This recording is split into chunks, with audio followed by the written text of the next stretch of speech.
به نام ایزد منان میخوایم ویدیو بگیریم ولی هی ماشین رد میشه. متاسفانه امیدوارم که دیگه رد نشن. هر چی وای میستیم باز ماشین میاد. هیچی دیگه. اتوبان شهید باکری علیه السلام شد. برو عزیز میخوایم ویدیو بگیریم کار داریم. بفرمایید جمع نشه. خب میریم که این ای بابا استعداد دارم. بفرمایید. تمومه؟ آقا تمومه؟ خب بریم سراغ معرفی. یه زمین 16,000 متری داریم. این زمینی که میبینین از اینجا دیوار شروع میشه میاد میره تا اون انتها. 16,000 متر برش فکر کنم خیلی زیاده. نمیدونم. فکر کنم بالای 70-80 متر بره. خیلی زیاده. شاید هم بیشتر.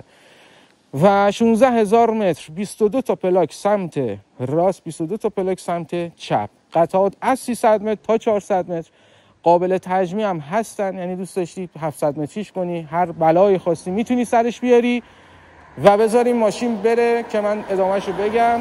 خب یه نکته مثبت داره، این که اگر توان مالیت اجازه نمیده یا نمیخوای اینقدر هزینه بکنی که این 16,000 متر رو بخری،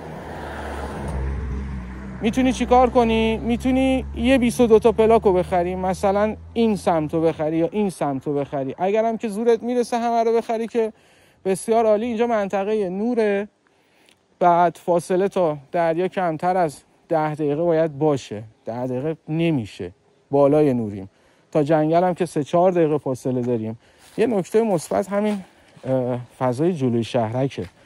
یه عرض بسیار زیادی داره. فکر کنم 3 متر هست حداقل. یعنی ماشین اینجوری پارک بکنه باز پشتش نیم متر یه متری خالی میمونه و رو در روش هم 3-4 تا زمین خالیه، پلاکای کوچیکه دیگه. اطراف همه ساخته شدن و شهرکن. اونم شهرکه، دیوار سنگیه.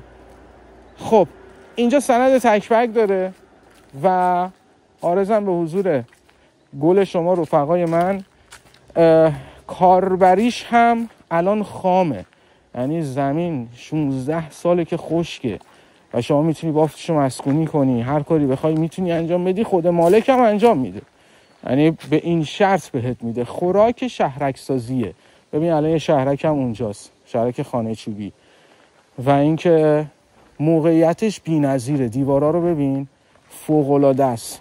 توی همچین لوکیشنی یه متراژ زمین 16,000 متری، حالا زورت نرسید 8,000 مترشو بخر، 6,000 مترشو بخر، میتونی بگیری شهرک سازی بکنی، میتونی بگیری و الان که منطقه آزاد شده یه ذره صبر بکنی تا شب عید، بعد حداقل با 20% 30% قیمت بالاتر بفروشیش. همه این کارا و همه این بلاها رو میتونی سرش بیاری.